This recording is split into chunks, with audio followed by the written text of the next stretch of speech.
You wake up one day and the life around you makes sense on paper, but means almost nothing in practice. 30 arrived, and with them, a kind of internal audit that nobody warned you about. You start measuring, not consciously. It just happens. The career you thought you'd already have by now. The relationship that was supposed to feel settled. The version of yourself that was supposed to finally click into place. And somewhere in that measuring, a hard realization surfaces. Things don't fit the way you imagined they would. 30 carries a weight that no other age carries. Society handed you a timeline without asking if you agreed to it. In your 20s, experiment. At 30, stabilize. At 40, consolidate. Nobody signed that contract out loud, but everyone internalized it.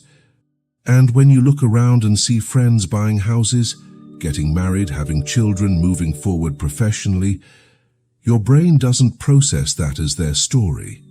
It processes it as evidence. Evidence that everyone moved forward, that the world kept its pace, that somehow you didn't. The comparison doesn't stop at circumstances. It touches something closer to worth. And what stings is that you already know, intellectually, that what you see on a screen is partial, selected, edited. You know this perfectly well.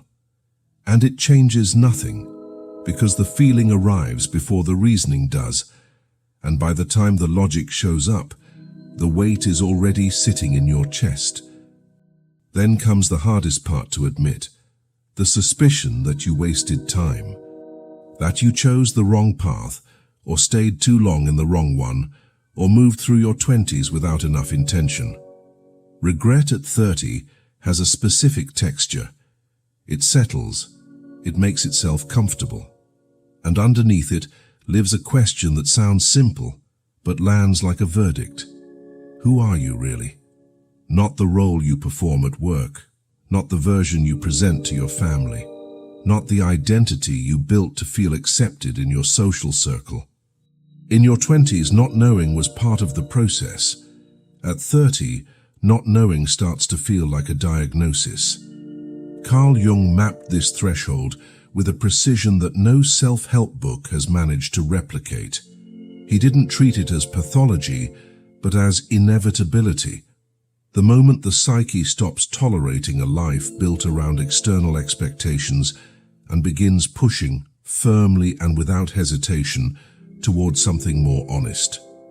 The people who feel this most intensely aren't the ones who are behind, but rather those reflective enough to notice the distance between the life they're performing and the life that actually belongs to them.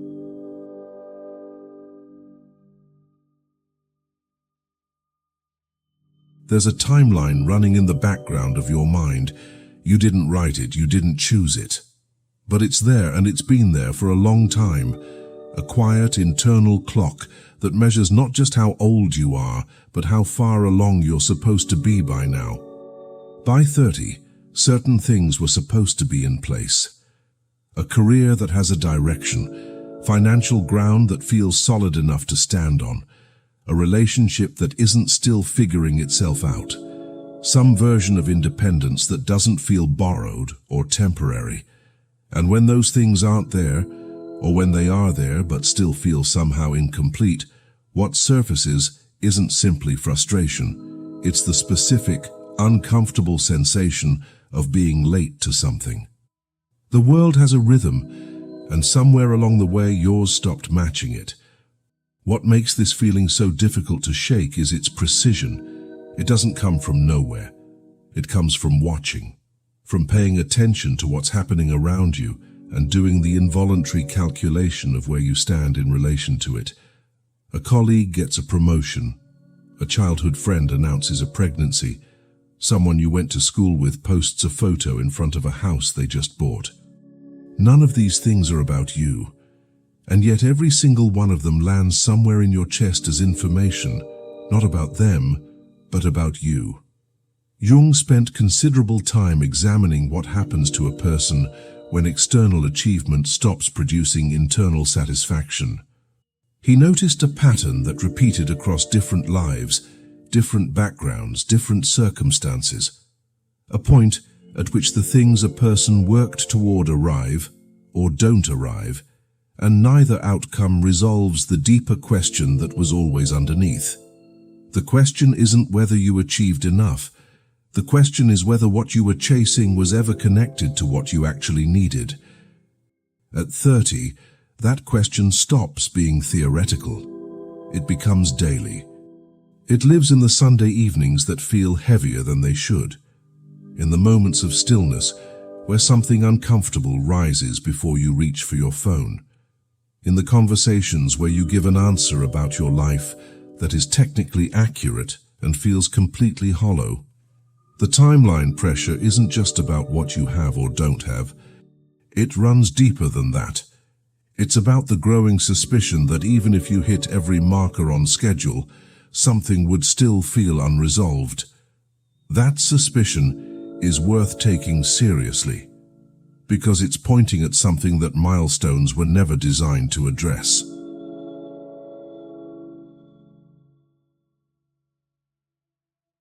There's a particular kind of pain that social media produces that didn't exist 30 years ago.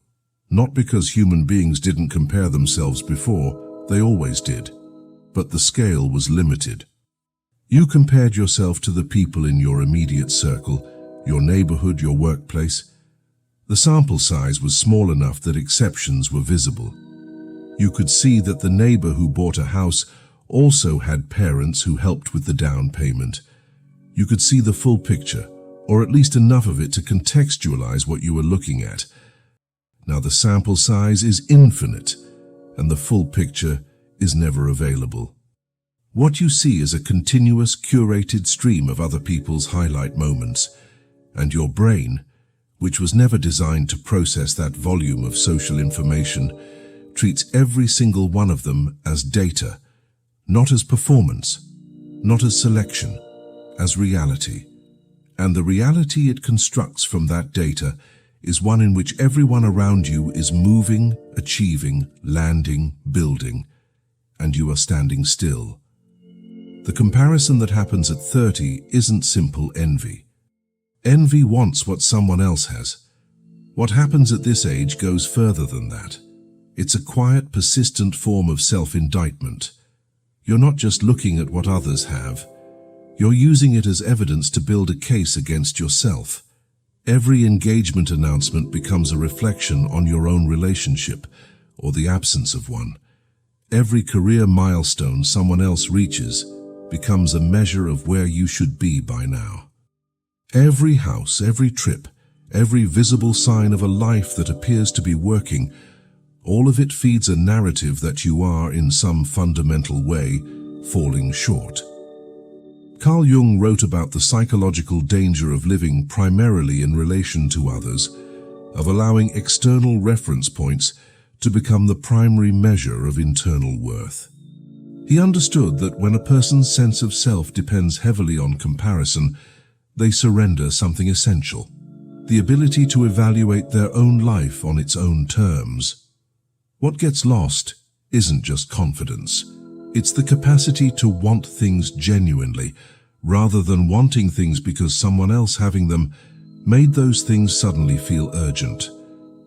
This is one of the more invisible damages of constant comparison at 30. It doesn't just make you feel behind. It distorts your actual desires. You start pursuing things because the sight of someone else having them triggered something in you, not because those things were ever authentically yours to want.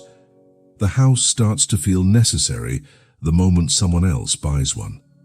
The relationship milestone feels urgent the moment an acquaintance reaches it first. And then you spend real energy, real time, real emotional resources chasing a version of your life that was assembled from other people's timelines rather than your own internal compass. The shame that lives inside this comparison is particularly isolating because it operates in private. Externally, you're composed. You like the posts. You congratulate people genuinely, or at least convincingly. You show up to the engagement parties and the housewarming celebrations, and you participate fully. But internally, there's a conversation happening that you don't share with anyone, because the version of it that exists in your head sounds, even to you, like something you shouldn't be feeling.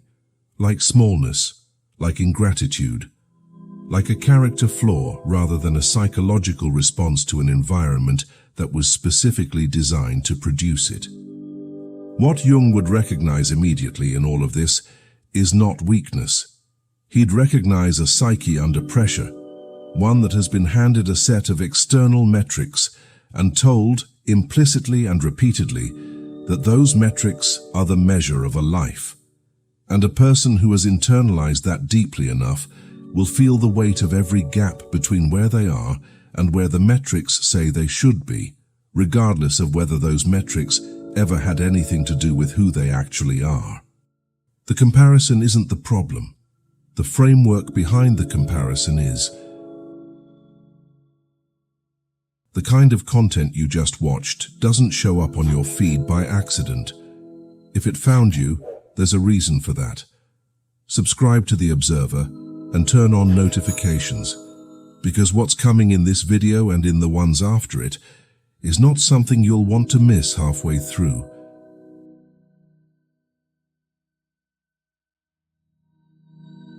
Somewhere around 30, the mind turns backward. Not occasionally, not in passing. It turns backward with a kind of deliberate, almost prosecutorial focus, picking through the last decade, examining decisions, measuring outcomes, calculating what was gained and what was lost. And the verdict it reaches, more often than not, is not a generous one. The thought comes in different forms, but it always carries the same weight. You chose the wrong degree. You stayed too long in a job that was going nowhere. You ended a relationship you shouldn't have ended, or stayed in one you should have left years earlier. You spent your 20s distracted, unfocused, moving in directions that didn't ultimately lead anywhere that matters. And now you're here, at 30, looking back at a stretch of time that feels in some lights like it was partially squandered. What makes this thought so difficult to dismiss is that it contains just enough truth to be convincing. You did make decisions that didn't work out. You did spend time on things that didn't last. There were moments where you could have moved differently, chosen more deliberately, paid closer attention. The mind takes those real, specific moments and builds an entire narrative around them. A narrative in which your 20s were fundamentally a mistake, and 30 is the place where you're now paying for it. Carl Jung had a precise understanding of how the human mind relates to time. He observed that people don't just remember the past, they reconstruct it. And the reconstruction is always colored by the emotional state of the present. When you're standing at 30 feeling behind and uncertain, the past gets rewritten accordingly. The years that contained growth, experience, and genuine learning get compressed and dismissed. The detours that taught you something essential about yourself get reframed as wasted time. The mind under pressure edits history to confirm its current anxiety. This is consequential. The story you tell about your past directly determines what you believe is possible in your future. A person convinced they wasted their 20s approaches 30 with a deficit mentality, the sense that they are already behind, already operating with less than everyone else, already working to recover something that may be unrecoverable. That belief shapes decisions. It produces hesitation where there should be movement.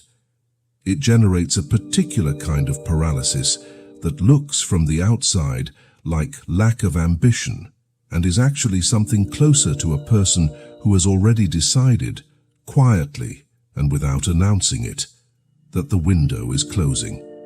The regret at 30 is rarely about what it claims to be about.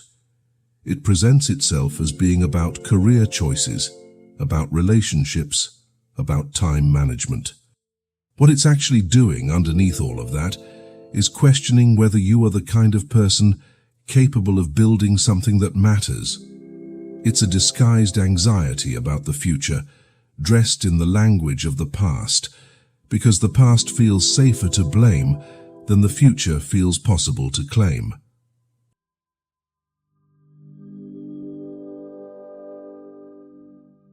Competence is supposed to feel like an answer. For a long time it does. You got good at something. Maybe it happened deliberately. You chose a direction and invested in it. Maybe it happened gradually, almost accidentally. You stayed somewhere long enough, paid attention, absorbed what was around you, and one day realized you had developed a real skill. Either way, the competence arrived. And with it came the confirmation that tends to follow competence: recognition, reward, opportunity, stability. The external world responded, and that response felt for a significant stretch of time like proof that you were moving in the right direction. The problem surfaces slowly. It doesn't arrive as a sudden revelation. It arrives as a low, persistent friction between what you're capable of doing and what you actually want to be doing. You execute the work well and feel almost nothing while doing it. You receive the praise and notice that it lands somewhere outside of you rather than inside. You build the career, accumulate the credentials, develop the reputation, and somewhere in the middle of all of it, a quiet but precise thought begins forming. This is not it. Carl Jung observed that human beings have a remarkable capacity to adapt to circumstances that don't suit them. The adaptation is so effective, so thorough, that it can run for years without producing obvious distress. You don't feel broken. You don't feel like you're failing. You feel competent, functional, and vaguely hollow. And the hollowness is particularly disorienting because nothing around you confirms that anything is wrong. The metrics say you're succeeding. The people around you see someone who has it together. The resume looks exactly like it should. What Jung understood, and what makes this particular trap so difficult to exit, is that competence creates its own gravity. The better you become at something, the more the world organizes itself around that competence. Opportunities arrive that are tailored to what you've already demonstrated. Relationships form around the role your skill creates. Your identity, in the eyes of everyone who knows you, becomes increasingly fused with what you're good at. And at 30, that fusion has had a full decade to solidify. Walking away from competence feels to most people like an act of destruction. You spent years building something real, a skill set, a reputation, a position. Abandoning it doesn't feel like liberation, it feels like demolition, and so the person stays, keeps performing, keeps delivering, keeps collecting the rewards that the competence generates, while the interior distance between who they are at work and who they are underneath the work grows wider with every passing year. The guilt that comes with this is particular and largely unspoken. Because from where everyone else stands, you have something. You have something that other people want, that other people are working toward, that other people would consider an arrival point. And to feel unfulfilled inside of that, to look at something that functions, that pays, that earns respect, and still feel that it belongs to a version of you that you're slowly outgrowing, produces a shame that rarely gets voiced out loud. Jung called the unlived life the shadow of the lived one. Every direction not taken accumulates on the other side of the choices you did make. And at 30, after a decade of investment in one direction, the weight of what was set aside becomes harder to dismiss. It shows up as the interest that never quite died, the ability you never developed because it didn't seem practical. The kind of work that other people do that produces in you something between admiration and grief, because some part of you recognizes it as something you could have moved toward and didn't.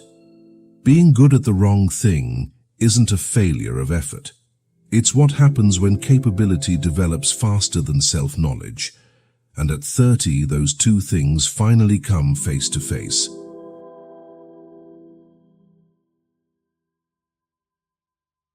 time feels different at 30. You hear about someone who changed careers at 26 and built something significant by 30. And something in you registers that 26 is behind you now. You read about people who started companies, finished degrees, moved countries, rebuilt their lives, and the ages attached to those stories start to feel like measurements, like a scale you're being held against without consenting to the comparison. The thought that forms underneath all of this isn't loud. It's more like a door closing somewhere in the distance, not slammed, just quietly, firmly shut. Carl Jung understood this as one of the defining psychological features of midlife, the growing awareness that time is not an infinite resource. He observed that in the first half of life, the future functions almost as a limitless space. Decisions can be revised, directions can be changed. There's an implicit sense that whatever isn't working can eventually be corrected, because there's always more time ahead than behind. At 30, that equation begins to shift. For the first time, the past and the future occupy roughly the same psychological weight, and that shift changes how everything feels. What makes the fear of a closing future so paralyzing is that it operates on two levels simultaneously. On the surface, it's about specific things: the career change that feels increasingly risky, the relationship that would require starting over, the dream that demands a sacrifice that gets harder to justify with every year of accumulated obligation. But underneath the specific fears lives a more fundamental one: the fear that the person you could have become is already receding. That the version of yourself with the most possibility behind them is not the one standing here at 30, and that the distance between who you are and who you might have been is now a fixed number rather than an open question. Jung's response to this was characteristically unsparing. He believed that the fear of a closing future was in most cases a misreading of what was actually happening. The closing wasn't of possibility, it was of a particular kind of possibility. The wide, undefined, anything could happen possibility of early adulthood. And that closing, he argued, was necessary, because the person who remains permanently open to every direction never actually moves in any of them. The narrowing isn't loss, it's the beginning of something more deliberate.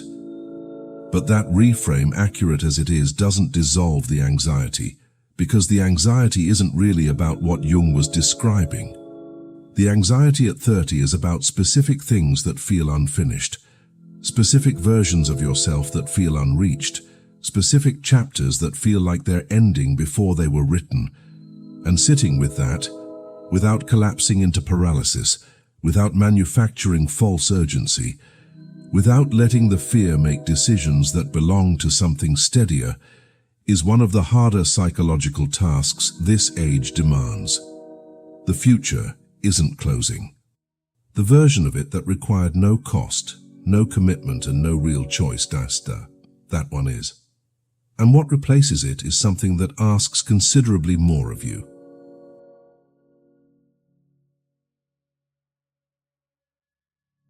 "30 has a specific kind of in-between that nobody prepares you for. The old cycles are behind you. The friendships that made sense at 23. The relationships that belonged to a chapter that quietly closed. The version of your social life that fit who you were then and stopped fitting somewhere along the way.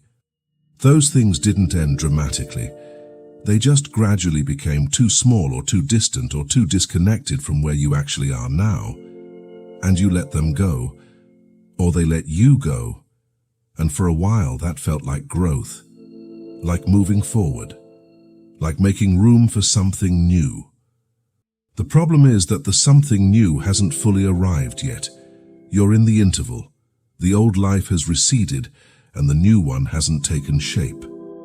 And in that interval lives a particular kind of loneliness that has nothing to do with being alone, because you're not alone. You have people. You show up to things. You maintain the relationships that are still standing. because you learned somewhere along the way to conceal it. So instead you simulate, you show up composed, you answer, "How are you?" with something functional, and move on. You participate in conversations about other people's lives with genuine interest, and you keep the interior weather report to yourself. And the longer the simulation runs, the more the distance grows between you and your own interior life. Because the things that don't get spoken eventually stop feeling speakable. They calcify. They become part of the private architecture of a person who has gotten very good at being fine. Jung mapped this particular passage with a precision that few psychological frameworks have matched since. He recognized that the human psyche, when caught between what it was and what it has not yet become, generates an almost unbearable pressure to resolve the uncertainty, any resolution, even a false one. To pick a direction, adopt a conviction, commit to something, anything, just to escape the discomfort of open ground. To stay busy enough, productive enough, socially engaged enough, that the unfinished question at the center of everything never gets the silence it needs to be heard. The loneliness of this interval isn't a sign that you've been abandoned. It's the natural texture of a transition that hasn't finished. The old anchors are gone, the new ones aren't set yet. And in between, you carry more than most people around you can see, because you stopped showing them a long time ago.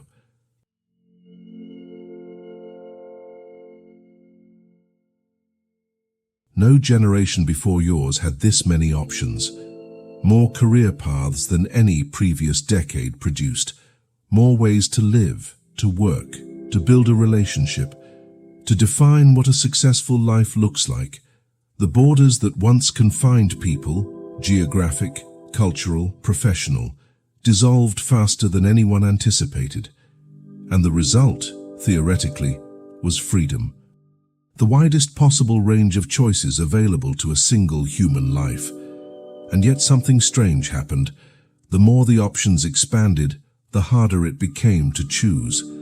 The more paths appeared, the more paralyzing the intersection became.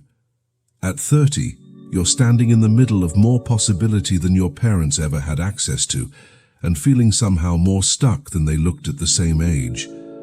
The paralysis at 30 is what happens when the range of available lives exceeds a person's self-knowledge. Because options by themselves don't tell you anything about who you are. They only multiply the ways you can be wrong, and a person who doesn't know themselves deeply enough to filter the noise of infinite possibility will experience that noise not as opportunity, but as pressure. Every door that stays open is also a door you haven't walked through.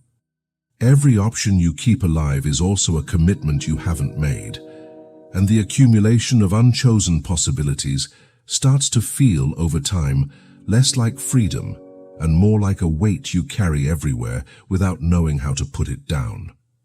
More options never solve the problem of not knowing which life is yours. You know what I've noticed? The people who feel most lost at 30 are rarely the ones who don't know enough. They know plenty. They've read, reflected, observed. They can articulate exactly what's wrong with their lives with a precision that would impress any therapist. The knowing was never the issue. What stops people isn't ignorance. It's the distance between understanding something clearly and being willing to pay the price that acting on it demands. And that price is always real. Most people choose the comfort of understanding over the discomfort of changing. They sit with the insight, they return to it, they refine it. And the years pass with remarkable efficiency, while nothing actually moves. Feeling lost at 30 isn't the exception. It's what happens when a person is honest enough to stop pretending that the life they're living requires no examination.